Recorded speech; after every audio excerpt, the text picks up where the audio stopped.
For 3 years, I've had a diesel engine on this boat. It is a 1950s Lister air-cooled 3-cylinder diesel. It is gutless. It is heavy. It's heavier than all my electronics. My batteries, my solar panels, my motors, my inverters, all of it put together weighs less than just the engine, never mind the fuel it takes to run it, and it takes a lot of fuel to run that thing. That thing burns a lot of fuel, and it makes like 8 horsepower. It is gutless and worthless, and you guys love it. I have had so many messages about how much of an idiot I am for going electric and how that Lister diesel is just the best thing that's ever happened to this planet or to people or to sailing or to whatever. I don't know. Some of you are huge diesel fanboys, and to you I say you can watch all the other people building sailboats or pretty much everyone else is building one with a diesel engine. So I would highly suggest Seeker or Samson Co. or any of the other YouTube channels. They've all got diesel engines. It's very exciting. I'm getting mine out of here after 3 years. I need it out. And I've been plugging away at it piece by piece. I've been removing piece by piece and putting it into storage.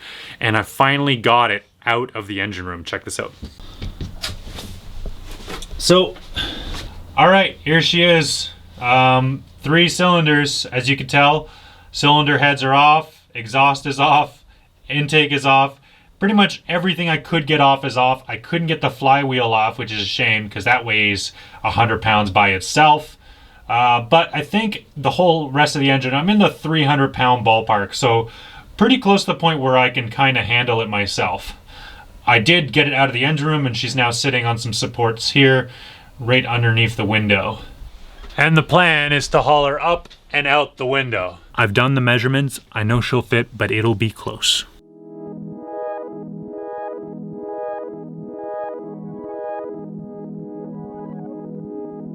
All right, so she's out. There she sits right there in the window. How to get it out of here will be interesting. But yeah, as soon as the party got started, it really got started, and we didn't have any time to grab the camera and keep filming. So that little time lapse of Dusty's butt there is all you're gonna get, I'm afraid. I did have one mistake though. I'll show you what happened. Right here, I was using one of these as a mounting point, which of course you're not supposed to, and I learned why. It snapped clean off and the thing came sailing back to the floor. Luckily that happened when it was only about 4 inches off the ground. So it collided with some spare wood that I had sitting atop my cabin sole. And well, testament to my cabin sole, it didn't give out. And it's about a 300 pound engine, so.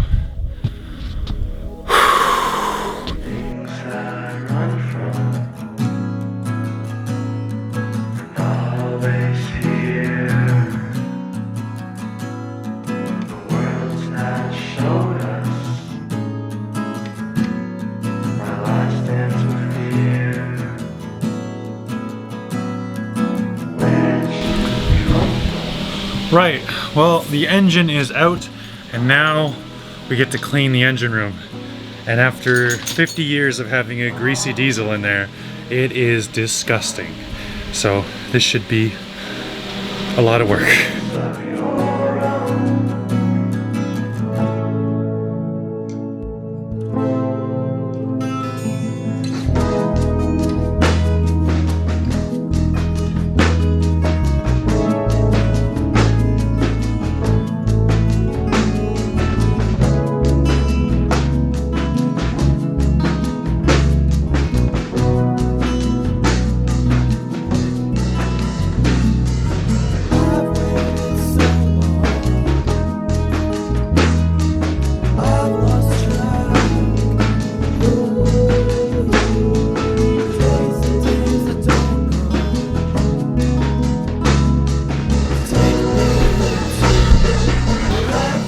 All right, well, still looks pretty rough, but there's a lot of grease in here.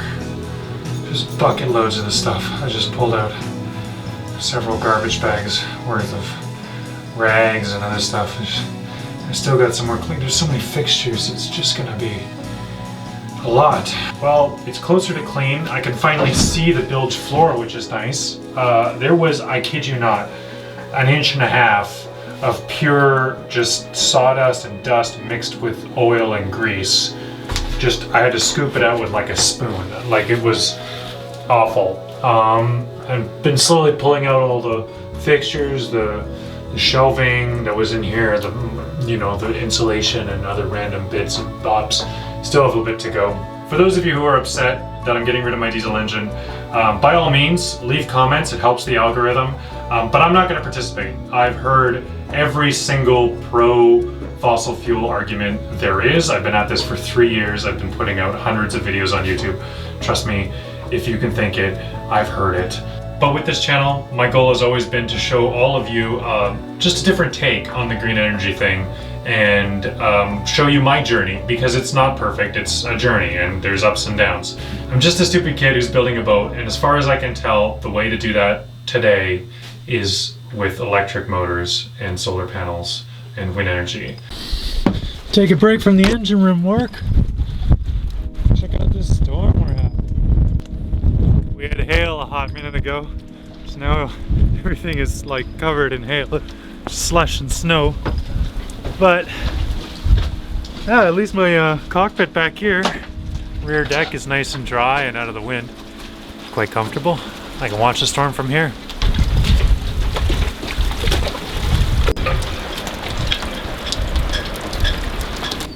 This is shaping up to be the biggest storm of the season. The hail finally left and the rain left, but it left in its wake nice big 40-50 knot winds and these huge gusts that I'm not used to seeing down here. Hoo-wee! I'm gonna be up all night.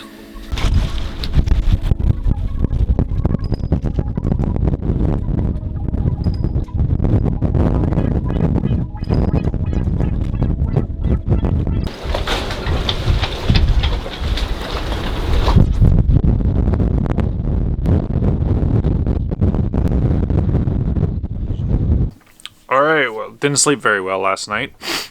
We had another great big windstorm, hopefully the biggest one of the season, because you won't believe what happened to one of my solar panels last night. This is one of the new panels that I put on the back bimini. Look at this. The wind was so strong, all my mounting points. I'm glad it happened here instead of in the middle of the ocean, because I was able to scuttle up on deck and run across the roof pretty quick, jump on this thing, and keep it from blowing off the boat entirely. And actually, other than some minor damage where the bolts tore right through the aluminum, look at that. She's actually in good shape. The glass hasn't smashed, which is a testament to the sturdiness of these 330 watt Canadian made solar panels. When I first put my solar array up back in Tegnan Bay 2 years ago, I think, I had one of these solar panels not properly attached down because, I don't know, I'm not firing on all pistons, and then I had a little windstorm pick up, throw the solar panel in the ocean. I wasn't able to collect it till the next day, and it's still on the roof working fine. So these are really skookum solar panels, although I do wish the rail was a little bit stronger. So yeah, 4 torn holes. I'm gonna have to figure out a better way of attaching these. In fact, I'm probably just gonna have to change the layout entirely so that this doesn't happen again in the future. What have they done to my boy? What have they done?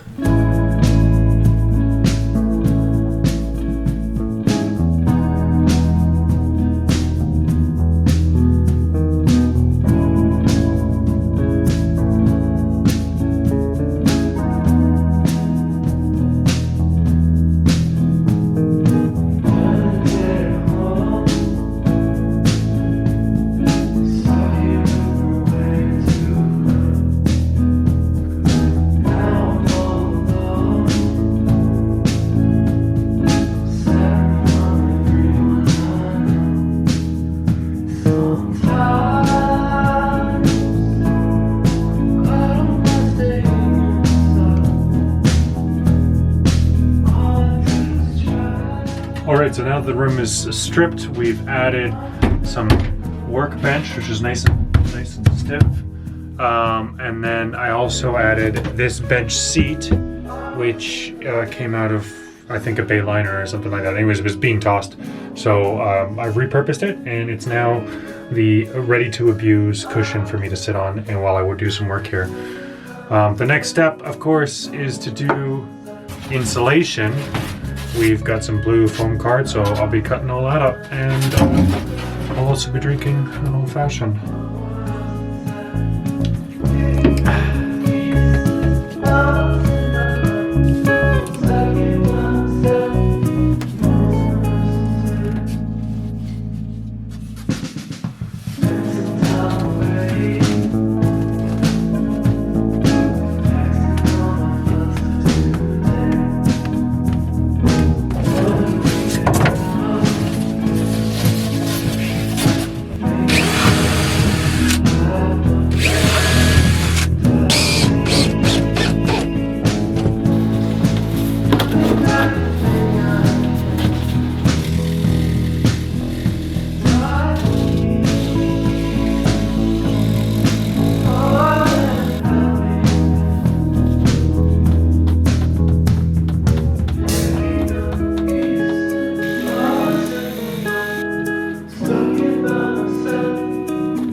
Alright, okay, so we went from a dirty, dingy old engine room with a really old diesel engine in it to this workshop that's bright and clean and comfortable, and it's just now my new favorite place in the boat to hang out. These white boards you see here are actually designed for showers. They are leftover scraps from the yacht club next door that redid all of their showers and bathrooms. And so I got all the leftovers after working there. The engine that was in here has gone down the street to live another life, powering a giant planer from the exact same year on an old farm homestead where the guy's doing sustainable logging and milling. Lots of the wood that you've seen me use on this boat has been from that milling operation. So thank you, Mark, for everything you've done, and I hope that I didn't screw that engine up too bad for you. We've still got quite a ways to go. Obviously, it needs to be painted. The workbench needs to be finished. I'm just dry fitting a lot of my tools here to see what kind of spacing I want, because a lot of these have to be bolted down to actually work properly. I might actually end up doing most of my editing here as well, because this is kind of a nice spot to sit down and be cozy with the computer. I think I'll have this as a workbench area right here, and I also need to figure out storage because I have a lot of tools spread all over the boat, but all my like mechanic tools, machining tools, and my electronic stuff, soldering stuff, all the electronic stuff has to be stored in here. But those things are going to have to wait because this episode's already taken long enough to make as it is. And in the spirit of having a space for learning and building, I'd like to thank today's sponsor, Skillshare. So as most of you I'm sure are aware, Skillshare is an online learning community filled with thousands and thousands of courses from all different kinds of topics. But what you probably didn't know is there's many noted YouTube creators that are actually hosting courses here on Skillshare, including MKBHD and his course YouTube Success, Script, Shoot, and Edit with MKBHD. Now, those of you who know MKBHD, you'll know that he likes to shoot with RED cameras and some pretty crazy gear, but he did start off in his bedroom with nothing but cell phones and, a basic DSLR. So he's got a lot to say, and it's all broken down into really easy to navigate chapters. And he does make a big emphasis on pre and post-production, two things that people don't really think about much when they go out to shoot a video. Pre-production's always been a big issue for me, so I'm looking forward to learning more with MKBHD. And if you're interested in checking out MKBHD's course or any of the other thousands of courses that Skillshare provides, please check out the link in the description. The first 1,000 of you to sign up get a free premium trial account. I actually really am enjoying digging through Skillshare because unlike other social media that's designed to just keep your attention for as long as possible, Skillshare is there to show you how to do something in as concise a way as possible. And so, in fact, you end up spending less time on the website than you would on YouTube or somewhere else. And I really appreciate that. It lets me get back to work here. Anyways, thank you guys so much for watching and for waiting. This episode took a long time to do, but it was worth it. I think it was very much worth it. I'm loving this. Things I run from.